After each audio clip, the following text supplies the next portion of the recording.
Natuukayo ng'ekisaawe ekituufu bali mu kiggulawo naye ng'abakozi baafuna dda. Kyokka eno babagamba bajjula dda naye ng'eno batugyeko ne komishoni batugyeko biki sente tuziwaddeyo tuuka eri ne bigaana. ne Canada? E Canada nagendayo nga waliwo omukazi gwe bantwalidde mbu sugar mami. Kati ne ntuukayo nga talina kyuma kyoza ngoye ng'ayoza na ngalo. Kati nagenda okigwamu ng'omukazi oli wa bizinesi ayoleza abantu ngoye kuba engoye zaalinga nnyingi ate nga bali tebaagala mbuza amasiini era tezitukula kati nga baagala osooka ozooze n'engalo then bazitwale ne muki ne masiini. Kati nagenda okukigwamu. Wali mu kitundu ky'e Canada? Katundu baali bakayita batya? Baali bakayita batya? Ezikikotta ekifo kyali ko nga bulya kotta oba kottawuni ya toseka byaddala. So wali nyanyonyi ky'ogenda e Canada? Dyekyero. Wangi? Dyekyero. Ya dyekyero. So wano ku Hasi Beauty Parlor tuli bakafulu mu kulabirira n'okuyooyoota ensusu. Tukola facial ne tukupepeta ka feesi ne kawawera ng'aka baby. Tusiba n'okkola enviiri mu buli musono songa mu kukola pedicure ne manicure tuwekansa. Tusala enviiri mu buli musono ate bwe kituuka mu kukola makeup tetumanyiiyo mulala. Tuli muyenga ku Tank Hill Road okuliraana Italian Supermarket mu basement. Essimu tuli ku noti 7266 682 953. Teweerabira saluuni egenda okugyayo bulungi bwo n'ekitiibwa kyo ye Hasi Beauty Parlor, a world of beauty. CRUZ exclusive gwe mukutu kosinzidde okubanga ate otulabira ALLANCRUZ gy'emanya nyongera okwanirizaako yonna gy'otulabira. Weebale nnyo weebalire ddala omwaka guggwako. Merry Christmas and a Happy New Year. Kwegamba guno omwaka eryo ba tiktokers bennoonyezza oba bengenda nnoonya nga guno omwaka mwe bajjidde, guno omwaka mwe bafunidde ebizibu, guno omwaka agufunyemu bingi. Omu ku abo be musinze okwagala guno omwaka mu ba tiktok abazze this year ye musajja Madubala. Madubala ono abamujjukira obulungi tujja gamba nti Madubala Ismail Access lyali jjinja nnene nnyo eryasitwa Madubala ono. Era olunaku leero nagambye ne ŋŋamba kanoonye ku Madubala ono ambuulire omwaka gwe gutambudde gutya, biki ebimulumye, baani abamulumizza, ebintu ng'ebyo. Uncle Madu wali bulungi nnyo. How are you my brother? I'm okay, alhamdulillah. Ndi okay, siri bulungi ndi mulwaddemu. Obulwadde bunnumidde kumpi wiiki ennamba. Anti awo tetugenda kuwulira. Naye nga mujja kuba mumpulira just ndimu. Kiki ekikuluma? Omusujja gunnuma kale ndeeta ekibugumu obugumu buli we buwungeera n'omutwe. Okuba amazina. Ne kale nze mbeera bwenti. Beera bwotyo. Obadde nnyo nange okuba ekyennyanja okuba amazina oweenyolera maneja Roja. Sebo wano mbombusu. Ama tugende. Ku CRUZ exclusive kwe tukyali. Tuli ne Madubala. Madubala Uganda 256. Spin Doctor, the number one icon. A spin doctor ya chameleon sebo. Spin Doctor. Amanya DJ Shield. Nati yenze era number one. Brand man. Madubala omwaka guno ogenze gutya gy'oli? Mwaka mulimu ebirungi n'ebibi.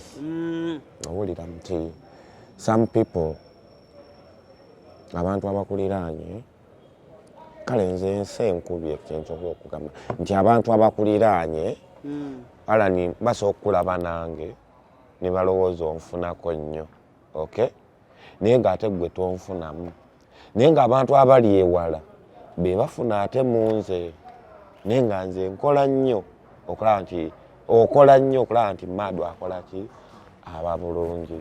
Naye ate n'endabisa bano ate bensanze eyo lwaki nti omuntu bw'aba ayamba omuntu tajja kujja like abantu abamu baagala nnyo abantu oba abali mbizibu okutegeera nti kituufu oli wansi tegeera ate nze okukabirira omuntu kwannema naye mba njagala wembanga kale nina kye nagattako bwe gamba nti ndi mulwadde ndi ku kisenge oveeyo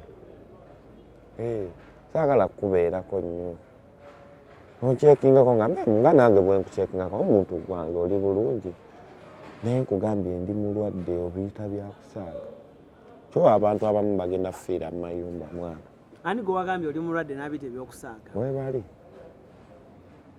nga balowooza nawe osaaga yes okusaaga nsaaga ne waliwo kyolaba guno omwaka nsigo oshayiningiddemu ennyo bulijjo nga nsayininga naye guno mungu wakoze ki nabonaaboneramu ate era mwekoze ki guno omwaka gwe wava e Dubai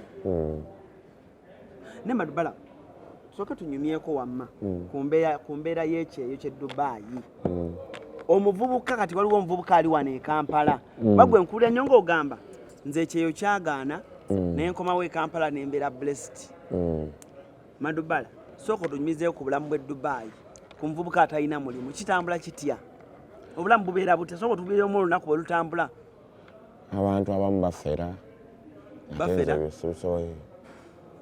asobola okugamba nti nkola visa nga tagikola asobola okugamba nti nkola nga takola naye nga akuula bakadaama asobola okubeera eyo nga wa mobile money naye nga mubbi nga bwe bamuwa ssente oziteekako abomba abo bombi tegeera kati okuva wano ogende naddala okuva wano nti olinnya ensi endala olina okuba munobuzeeyi bwa 3 mu 5 okoleko visa ya $8 million freelance ey'e Dubai myaka 2 obeereeyo nga bw'onoonyaki akalimu naye bya visit visa oba ogenda kutomera ojja sula ku ani akuzigira kaawo ogende Dubai ani akubbira kaawo kyaliwo nze ebintu byange byonna mbikola nze neesaliddewo gwe walowooza wali okola ki wano era nali mu ngatto mukiroozi nekijja nti nina okukola ki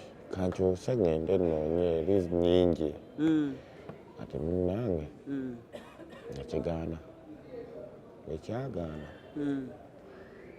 ngamba kankomewo wano ng'ate nze maama nze taata nze buli kimu nawe nakomawo wano misoni yali entute kuzimbira mukadde we nakomawo mungu nanyamba abamu ne bampaayo ku sente ne maneja loozo n'atuwaayo amabaati $200 ennyumba kati eri mu madirisa kati emmanja miliyoni nga 16-15 Dubai wabonaabonerayo nnyo nabonaabonerayo nnyo abamu ne baseka nga bw'omanyi abamu ne bakuteeka mu kamera nga taakuyambe ekyo ekintu kibi oli najja oba ku live nagamba Madubala nkuwadde miliyoni 10 bwe mudde eno neyeekyusa kintu kibi n'agamba ki nagamba sirinaawo n'abantu tebakuwulira n'agamba sirina ekitegeera naye nga ku live yagambye atya yagambye alina so abantu naddala abantu abali ku kyeyo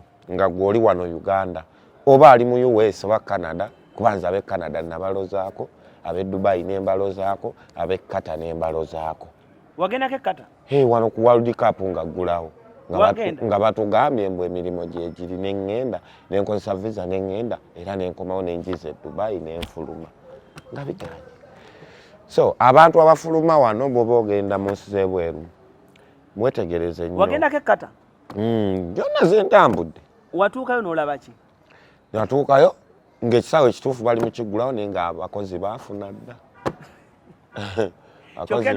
bajjula dda naye ng'eno batuggyeko ne komishoni batuggyeko biki sente tuziwaddeyo tuuka eri nebigaana ne Canada e Canada nagendayo nga waliwo omukazi gwe bantwalidde mbu sugar mami kati nentuukayo nga talina kyuma kyoza ngoye ng'ayoza nangalo kati nagenda okigwamu ng'omukazi oli wa bizinesi ayoleza abantu ngoye kuba engoye zaalinga nnyingi ate nga bali tebaagala mbuza amasiini era tezitukula kati nga baagala osooka ozooze n'engalo deni bazitwale nemuki ne masiini kati agenda okukigwamu wali mu kitundu ky'e Canada katundu baali bakayita batya ezikikotta ekifo kyali ko nga buli akotta oba kottawuni toseka byaddala So wali nyanyonyi kyogende Canada DHL wanji DHL yeah DHL so nembeeraawo nenkomawo mu Uganda nadda Dubai kati bwe nava Dubai eyo nvaayo ebyo nabimala waliwo ebintu byesobola kuddamu bayiza we emboozi y'ekyeyo nali nagikola bwenti visa ya Canada wagifunira ku embassy ki wano ensambya wano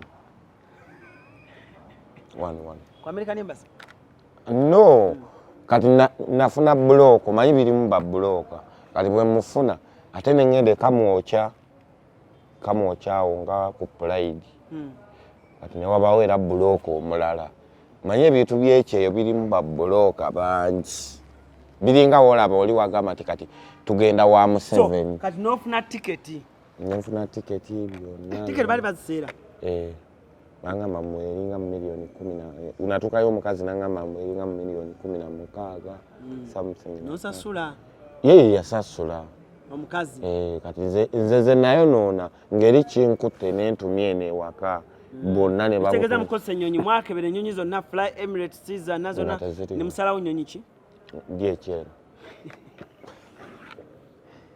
toseka ate nolowooza abantu abamu banyumize n'emboozi ne balowooza nnimba naye nga bambi abantu abali ku kyeyo mwebaze Katonda ng'oli mu kukola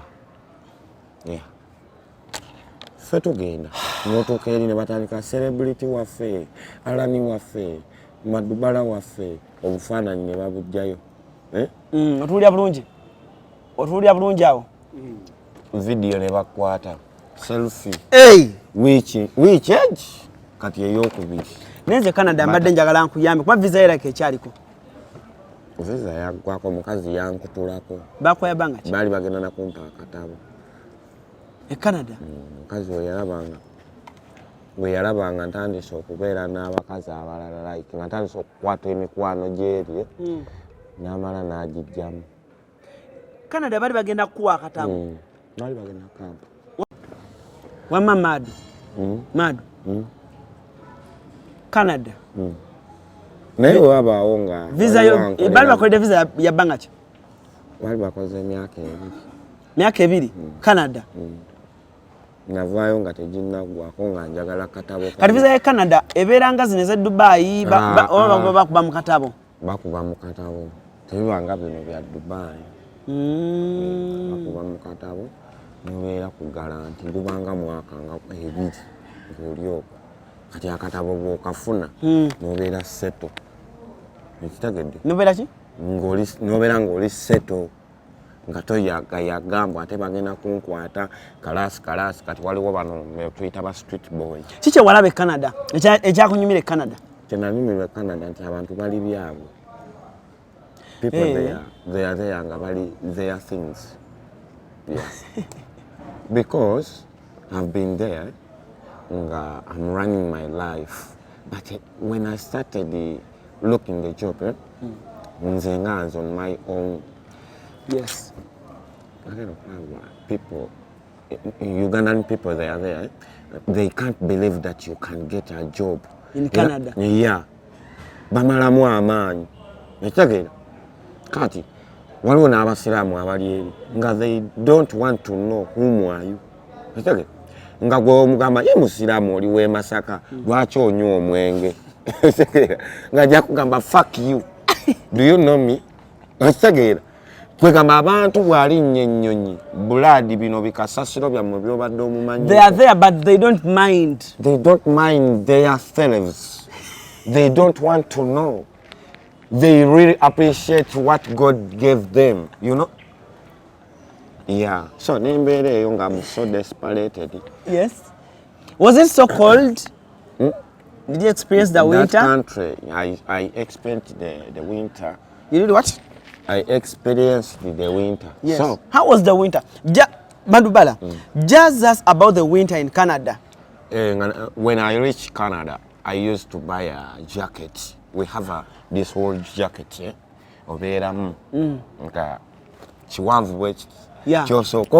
It's long.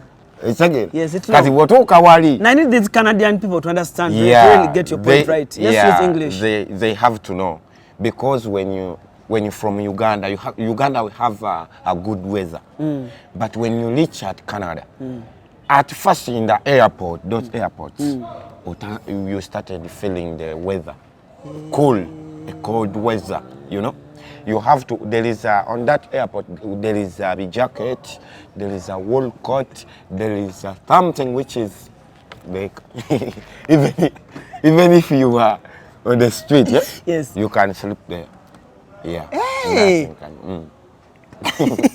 The warm jacket. Warm the jacket. You know? Don't laugh. This is I can't story. laugh. I can't laugh. But there is a Which airport did you use when you landed in Canada? I forgot that airport because the bansumbuira wonyo. What did they do? They used to disturbing me. Yeah, because I've been there. Nagenda like I'm a Muslim Hajj. They said, oh, what the fuck? You know? What? You understand? So, people in Canada, I love you guys. They looked at you. They looked at me. They admired you. Those guys who is on the airport. Yes. Those basically. They look at my eyes. They say. Well, you know, every time for me I put glasses. Yes. But when I put glasses, I see you. I can see you what you're thinking about. Yes. But I see those musically, that musically, afanders. I think she's thinking about that I'm a thief. Are you sure? Yeah. You're kidding me, bro? Yeah. Those people outside there, when they see Africans, they don't want to be to associate. Yeah. Because our eyes look like this. You know? Our eyes do what? You know this country, they can leave your phone here and then they go. Which you one? Know? Which one? Canada, US, London, Toronto. What? London, Toronto. Yes. You can leave your phone here. Yes. But so Toronto is another country. It's not. Toronto. Canada is different. No, Toronto is the town. Town. Town of what? Uganda. No, please. We need to explain. Don't use too much in Uganda. Yeah. As you see, Uganda and Kampala City. Yes. You know. Now Canada, Toronto. Oh. Yeah. Okay. So I've been there. So you can leave your phone there in Canada. You can leave everywhere your phone, but you just leave at Papa's spot this phone. You will thank me later. By the way, this time around the Papa's spot, they are good. You can get it. That's what I was going to tell you. Yeah. At Papa's we are very okay. Even here at Landstar. Yeah. Have you ever checked out the meals here? Even Landstar, they have when I'm from Canada, I used to get their spa. They are very good. I used to be there. What happens in spa? Spa. We are just cutting the fats, you know. Hey. Yeah. What else? Fats. Yes. Those dimples. Your skin. You look good. Okay. So I've been there, but right now I'm so sickness, and I called my friend, which I know my best. Even you, I text you in the morning. Yes. I told you that I'm sick. You're sick. But you're laughing. Oyagala okutikira ebintu ebiri original okuva mu America ng'amasimu okuli iPhone n'essimu endala, computer, laptops, ebyuma by'eddwaliro, ebizigo by'abakyala, perfume n'ebirala bingi. Weekwate Nairo Cargo Carrier e Boston okutikira ebintu bye byonna. Teweetaaga kutambula kubinona, beesike babikuleetere w'oli. Nairo Cargo Carrier ekuguliza ebintu ebiri original ku mikutu gyonna mu America nga Amazon, eBay, Apple, Walmart, Best Buy n'emikutu emirala mingi olwo ebintu bino n'ebitikka ng'ekozesa emmeeri oba ennyonyi okutuuka w'oyagala. Nairo Cargo Carrier tusangibwa ku kizimbe Masengere Emengo okulira na BBS Telefina. Okumanya ebisingawo tukubire ku simu 0700 389 155 oba 0700 389 147 oba ku website www.nairocargocarrier.com. ebintu byonna osobola okubifuna naye ebiri original nga biva mu America. Nairo Cargo Carrier yebireeta. But you know me, even if I'm sick, you can see that now that one is not sick. But in say, But did you tell manager Roger? Because today you met manager Roger. Manager Roger Mugambi. And no, what did you tell him? Yeah, remove vibe. Nothing about Buli wemba nabo. Let's use English, Madubala. Okay, when I'll be with those people. The reason why I want us to... I know the reason why you want me to speak English. Yes. You know my Canadian, you know my UK, Dubai people, yes. Qatar, yes, Canada, yes, Toronto. Yes. They have to know. Yes, so today? So today, my Madubala Uganda, I speak English as I can, you know. So today you met manager Roger? Today I met manager Roger of Spice Diana, Silly Regura. Those my people. They love. Did you tell him you're sick? I'm sick. No rent, you know. No rent? No capital. No what? No capital. What is capital? Capital for selling shows, yeah? Okay. No capital. But I have so many friends. You know, when we be these friends, they can tell these fans of me, they can say, Madu, you are in good condition. Because they see on social media. But what I feel so hardly, humbled, honestly, and effronted. I feel so hardly, honestly, and effronted. You know? Effronted? No mizibwa. Oh. Yeah, my heart is. Hey, Okurumizibwa is feeling? Fondly. Like you're feeling so hard on your heart, you know? But those friends, they don't want to know. They can say, Madubala, you're joking. I'm not joking, guys. I'm fake. No capital. No rent. If someone there and she have some chiyumba there, you can give me. Where do you sleep? They're going to chase me away. The landlord? Yeah. How much is your rent? The landlord, she demand me 6 months. I rent my rent. For me, I don't want to experience things. My rent is 300,000. 300,000. Yeah, 300,000. 6 months now. Nothing. You have no money. When I get 10,100, I give her Bambi. Because she used to see me in her phone, Bambi. When I go there, hey man, okay, you know, those people. Bambi na the car. Where do you get those shoes that you sell, that you move around? Container Village, Katweka Gucci. You buy? I buy. When I go there, by the way, those people, my people there in Kaguji container, they know that I have so much money. When they give me those shoes, they give me at higher prices. Not at the same time, I'm not coming in this stage, okay? They don't sell you the shoes. Like those days when you're not a celebrity, when you're not famous on TikTok. Yeah. Before you were famous on TikTok, they used to give you a good price. A good price. So now now you're on TikTok. At the same, my customer, where am I going to sell them for them? They know that I don't want to sell those shoes because I'm higher.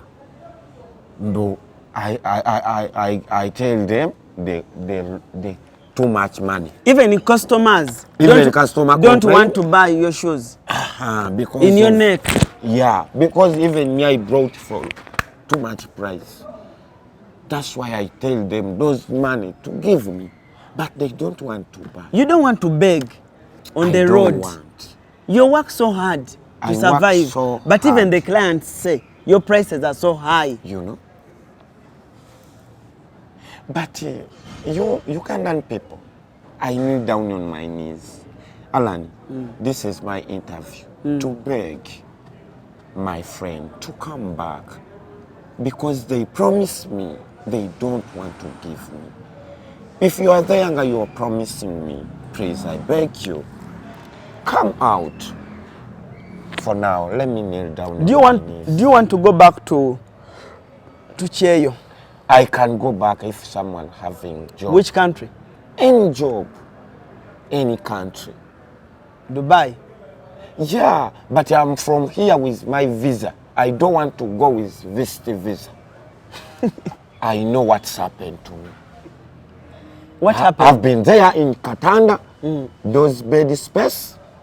Someone there, Karakata. Someone here, Karakata. And even me, I'm here. Karakata? Yeah. No Karakata, you know. But there is someone, you see, even down here. Cutting me, I'm here. Yeah, some people picture, you know. Down they are doing what? Doing the picture. Then up doing the picture. Kati, I've been there struggling. No food, no homosexual, natural sexual. What? You know, natural sexual as a usual person. You know, no whatever. You never got any sex? Never. Because I've been there. Have you seen me on Bukede TV? I'm looking the lady. No. You have not looking me. No. So I've been there looking a good lady who can be with me. They all don't want. They know that mad, you're a celebrity, you can use us. You know? Please, you guys are Peter celebrity. I beg you. But we even see you on TikTok with girls in bed. No, that's a content. Yeah? That's a content. You ask people to pay money so that you can feature on live. No, I don't want those things, by the way. Why do you do such content? No, when you see these people around you, Ham is your friend. Mama Fina is your friend. Mama Fina is your friend? Yeah. Oh, so but nowadays, she don't want to boutique increment me. She boutique and then she leaves me. But Mama Fina? Yeah. But she does I don't know. I don't know what's her problem. You ask her. Mommy, what's her problem? You tell her, Mama Fina. Please, I beg you, come back like the way you start. But you said, honey, what's the problem? Is Mama Fina your honey? No, I said honey? Yes. Me? Yeah, you said. What did you say? I said, mommy. Hey, mommy. Yeah, mommy. What's happened? Please, I beg you, mommy. Come back. I feel so hungry. I'm so lonely. I'm so hungry. I'm so desperated. I'm so encouragement. Please, come in my life. Come back. She was in your life? This is Christmas season. Do you have a daughter or a son? I have 2 daughters. What's the name of your first daughter? Amal, Shanita. Hey, Amal and Shanita. Yeah. They are all Muslims? Yeah. So you're also Muslim? Yeah. Let's first do one dua. أعوذ بالله من الشيطان الرجيم بسم الله الرحمن الرحيم سبحانك اللهم وبحمدك وتبارك اسمك وتعالى جدك ولا إله غيرك قل هو الله أحد الله الصمد لم يلد ولم يولد ولم يكن له كفوا أحد قل هو الله أحد الله الصمد لم يلد ولم يولد ولم يكن له كفوا أحد قل هو الله أحد الله الصمد لم يلد ولم يولد ولم يكن له كفوا أحد. Alhamdulillah. Amen. So, why is the money people gave you for the house, for your mother's house? Those money I put on mother's house because I have a dream to build the house of my mom. Even King Sir gave you money? Yeah, he gave me 2M.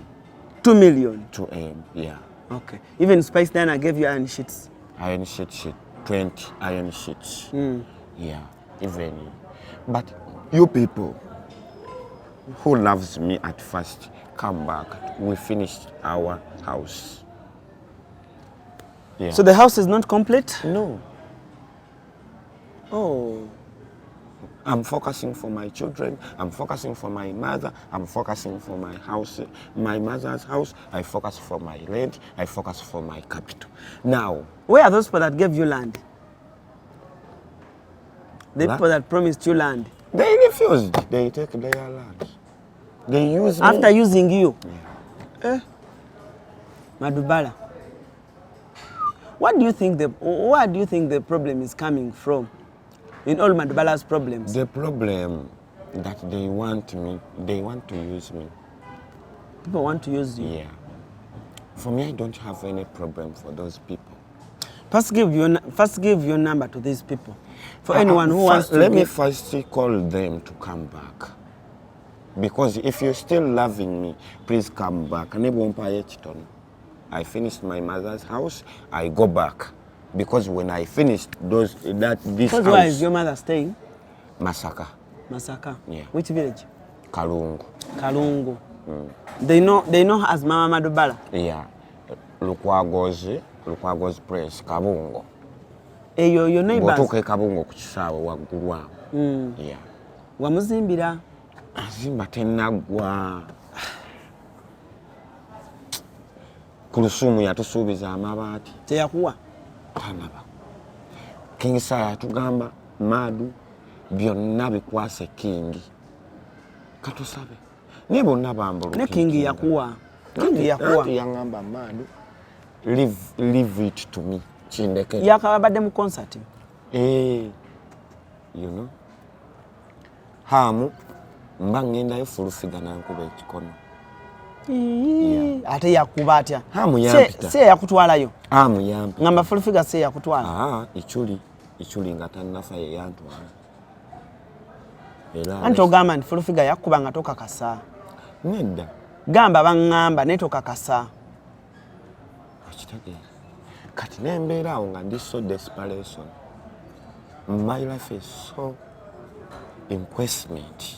What is inquestment? Butagala. It is inquestment. Yeah. So, if you see this interview, and you are there, you know Madubala very well. Please, I beg you. Ndi mulwadde, rent is hurting me. But even people have promised you to take you to London. You know? You told me someone promised you to take you to London. Yeah, this one, Jose Link. Jose Jobs Link? He refused. Why? He took Papa Misach, he took Aruna Mobiru, he took one and the other ladies. Chosen better. But for me, he refused. Why? I don't know. He told me to search 5M. Like me, as you see. Where can I get those money? He told you to do what?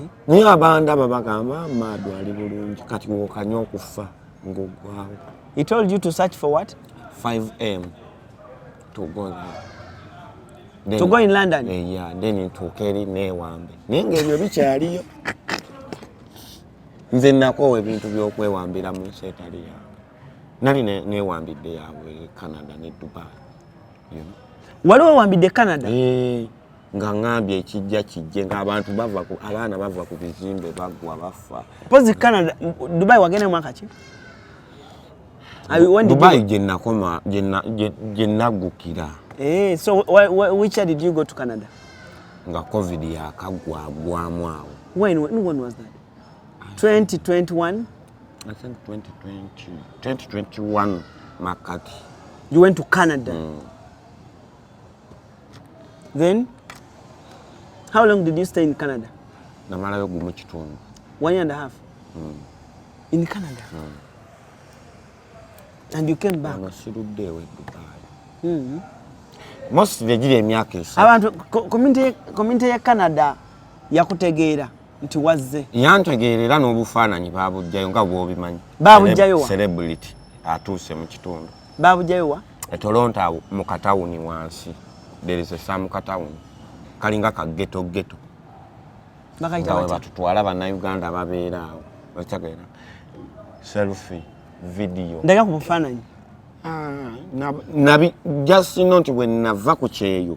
Ebyekyeyo byonna ne mbikola bwenti. Nensigaza one man in army. So bali bagambye ogende London? bali banga waliwo omukyala eyangamba okumpasa eyo era nga ntegeera emubuuza n'emukwano tosobola kunfunira mulimu mu kifo ky'okumpasa okitegeera omukyala yakusangawa my life omukyala yakusangawa on my TikTok n'agamba atya I want to marry you you know ng'ogenda kukola mirimu yeah kwoza masuwaani ngoye then ekiro nkuuta omugongo you know ate nga si birungi tosobola kuuta mugongo nalayira njagala nnyo okukola this is not joking issues I'm serious by them my life until now was not so good ndi mulwadde towulira ddoboozi ndiwulira wa bulijjo vibe ebeera bwe nedda ndi mulwadde bya ddala era omuntu ali eyo nga alina kyasobola okupa n'engenda mu ddwaliro bambiyamba omuntu ali eyo nga alina ennyumba ze yamba omuntu ali eyo ng'ekisolovi nga bino byonna okirina kaamu nza nti jagala mubawo ennamba yo enamba eri 0701 65 070 44 73 65 kale tujja tandikira awo Madbala nja muzza olw'obudde light eweddeyo obudde bututwalaganya but Madbala nja kuba muzza naye mbadde nsaba bambi asobola mukwatireko si bwe kiri my brother but nze ndi naawe akwano bange I always bring you here muntwaleko mu ddwaliro bayagenda mu ddwaliro ki ekikuluma maze kati wiiki ki ekikuluma wakuba nfulumamu anti ki ekikuluma omutwe gwe buziba omutwe gubabirira neeteekako ekiwero kati nebbugumo nerisituka olutiko nerukolaki sorry kati I don't know sirina wengenda mu ddwaliro ngenda bawaki okunkebera okay tugenda kulaba ekyokukola yeah otherwise wish your people a Merry Christmas bayimbiremu n'akayimba ka Merry Christmas. I wish you guys a Merry Christmas all over the world. My name I'm called Mbera, Uganda. I'm a Muslim, but I can wish you a good day and a good Christmas day. Mary Sponcha, Jesus Christ was born on Christmas Day. Mary Sponcha, Jesus Christ was born on Christmas Day. Sometimes it's back. Sometimes it's back, no matter what I do. There where you are, you do your single one. Mary Sponcha, Jesus Christ was born. Merry Christmas. Oh, Happy New Year, Konandero. Don't kayimbe. Merry Christmas. Oh, Happy New Year, Konandero. Second. Keko. Kale, for now, we're out with Madbala. Enamba yeyo. Nsebulungi mwera. Abakuzaala Quality Farm Madugomba bayita abalunzi bonna mu ggwanga okujja musomo gw'ebyobulunzi ogutuumiddwa ekyama mu bulunzi Secrets in Farming okuva nga 5 okutuusa nga 6 January ku faamu yaabwe e Madugomba omusomo gwa nnaku 2 era tugenda kutendeka abalunzi mu nnunda ey'omulembe endiisa n'endabirira ebyuma eby'omulembe bikozesebwa mu kulunda oyige bw'ofuna mu kulunda ate era n'okukuuma ebitabo banking and record keeping. Nammwe abaagala okutandika ebyobulunzi nga temulina ssente wakuzeewola mujja ku olwo tujja kuba ne campfire ekiro era nga abayimbi ab'amaanyi ennyo mu ggwanga bakutusanyusa ekiro kyonna paka obudde kkejenge osasula shilingi 20,000 okulya okunywa n'okusula sasula ku momope kamunyenye mu 65 kamunyenye 3 kadaala merchant code eri 571 671 oba kuba essimu noti 779 291 758